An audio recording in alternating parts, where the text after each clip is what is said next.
things aren't the same as yesterday, 'cause we're the love story. Filip is wearing a scarf, just like me. We like scarves. Okay, I think... Where is Florence? I don't think Florence can be in it. Oh. Florence is our stuffed coyote. Oh my god. She's part of the museum, but I think she's gonna have to sit this one out. I'm gonna get like all designy, and I don't think you need a scarf, Filip. I want to see your beautiful neck.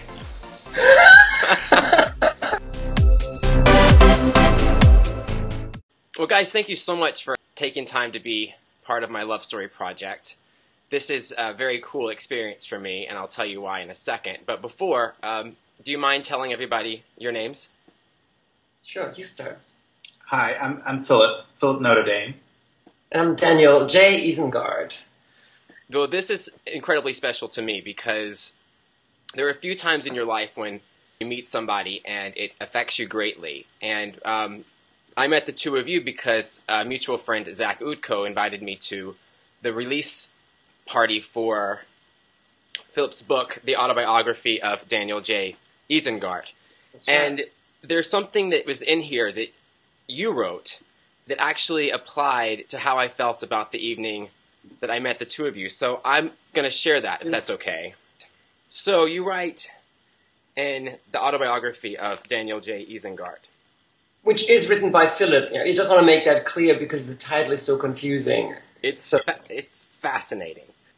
Daniel says, as Filip writes, I may say that only 3 times in my life have I met a genius, and each time a bell within me rang, and I was not mistaken.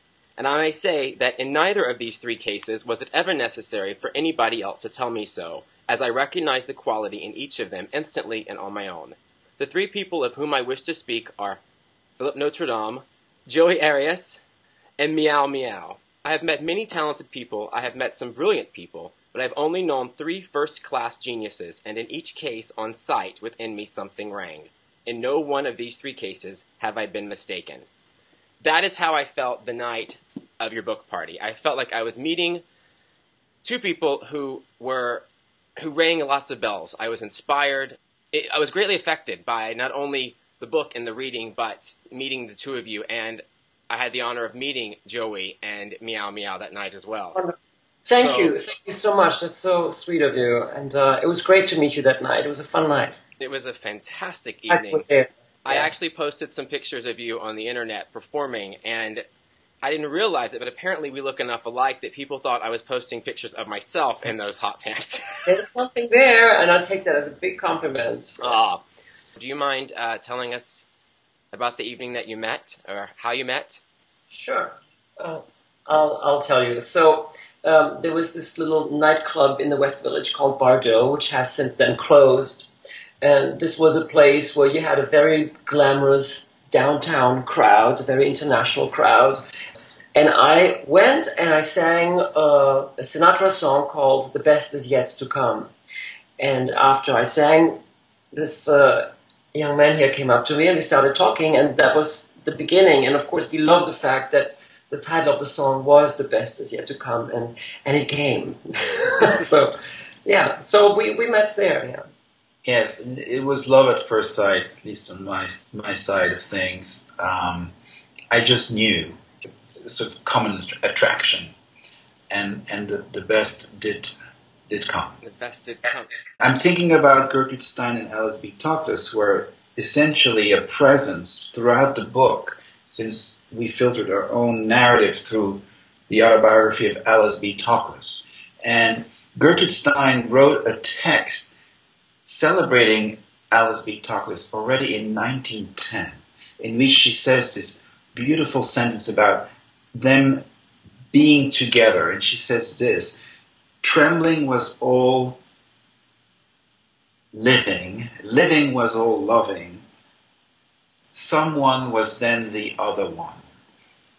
And this someone was then the other one is then carried through and reprised many years later in the autobiography of Alice B. Toklas, written by Gertrude Stein. And so we use that as a template to tell our own story, essentially celebrate what they were celebrating. I think what both Gertrude Stein and Alice B. Toklas were celebrating and realizing what their greatest achievement was, or their greatest masterpiece, was ultimately their private life, was their being together. And that's something very precious that I think both of us attempt to honor. I am fascinated by the two of you, and you actually said writing the autobiography made me realize that our private life is the one true masterpiece Daniel and I have created. Yes, Sorry. Yes. It's strange, right? But I will also completely agree with that. The biggest achievement is the private life, and I think that because of your project, the Love Project, I think it's very important to point out that there is a tradition of very happy gay couples, and I think Gertrude Stein and Alice B. Toklas are maybe the best example we really know of, because even today, if you know of them, you cannot think of one without the other. I read how intertwined your work is, and I read that because Zach Utko, who introduced us, wrote an article and interviewed you guys discussing living and loving another artist. You say, you cannot avoid something like falling in love. When it happens, and if you deny yourself the existential experience of love because it does not go well with your career agenda, I can only pity you. But falling is only the beginning. You fall, but then you must learn to balance. Can you talk to me about the balance? I feel that the balance, a relationship is it's about commitment, and you give everything you have. It's about generosity. And of course, there is probably a certain amount of luck involved. We found each other and it just worked. But it also worked because we both believed in it. I have to say that for me, the relationship keeps getting better because we started to work together. In all honesty, I had made the decision that I could not be with another artist. I felt like that was something that through my trial and error I learned until I met the two of you, and until I read this book. And I'm being serious. Thank you. Thank you. That's wonderful. It has completely opened up. There's a whole new dating field for me now. I've got people I can date now. You've also turned your home into a museum, correct? At some point, is it still happening, or is this something that has happened? Something that has happened, and that we decided to pursue and continue, but in a different form. Now I've taken the name of the museum is the Homeless Museum of Art. I quite literally have taken it outdoors and bring it to the streets in Manhattan. So the museum is alive and well, but under a different sort of within a different context. But we had it for 2 years plus running. We had it for almost 5 years. I mean, it was a live-in art installation that was a prestige of the Contemporary Art Museum, and we would have sort of semi-private openings where people would come, and every room was a department, and there was performance involved, and it was completely crazy and a lot of fun and highly illegal, and really a great time. It's all documented in the book, of course. And a couple of years ago, we decided to take the museum down and turn this apartment into a regular apartment again, which is actually also quite lovely for a change. Do you consider the Coyote art, correct? That's from the museum, or that's the... Coyote is the director of public relations, which is why she's in our... It's a taxidermied coyote, and there's, of course, this is all like very layered because Joseph Beuys, the German artist, had done a performance in America, the only time he'd come to America, with a live coyote. So, of course, Philip wanted a coyote on board for his museum. And so we have a taxidermy coyote, Florence, and she's the director of public relations. It's all quite mad. Yeah. I can say that I could not have founded the Homeless Museum of Art or written this memoir, this autobiography, without having met and lived with Daniel. It would have had a different life. So I might have created different things. But I know that I call it's a co-conspiracy. We both agree to support a dream. The first time we met, I was wearing this T-shirt that says "Dreamer," and Daniel has been able to tap into this, my need, desire to dream, and he is a very much earthbound, solid matter, and I'm with my head in the clouds. I like logic, and I remember seeing the T-shirt and literally thinking, I usually don't like slogans, but this one with that person works. So that was my reaction, because I knew he was different from anybody else I'd ever met.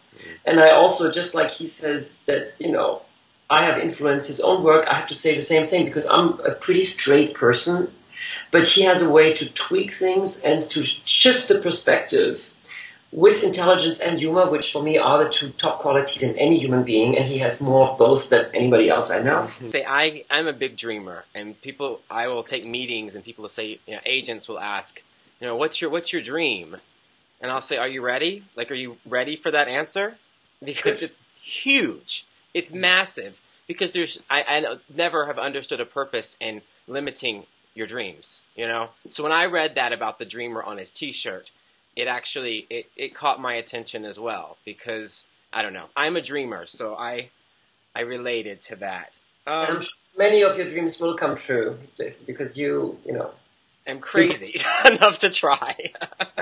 So in closing with this, at least on my end, I'm going to close about you guys with someone else's words. I'm again reading from the autobiography of Daniel J. Isengart. And this is actually the foreword, which was written by Penny Arcade, another fantastic person, wonderful artist I also met, thanks to the two of you. And this is how she begins her foreword, and I think it is perfect. Perhaps as you are reading this, Filip Noterdaeme is sitting at his table in Brooklyn, gazing over a dish of perfectly cooked asparagus into the eyes of his lover and artistic co-conspirator Daniel J. Isengart. No matter what else may be happening, they are having a wonderful meal. Daniel is a wonderful cook and a wonderful singer. Filip is a wonderful artist and a wonderful eater. And no matter what else might be wrong, they are never going to have a bad meal or ever not be in love. Well, guys, I really appreciate you taking time from your day to do this. Thank you for asking us. Thank you, Jason.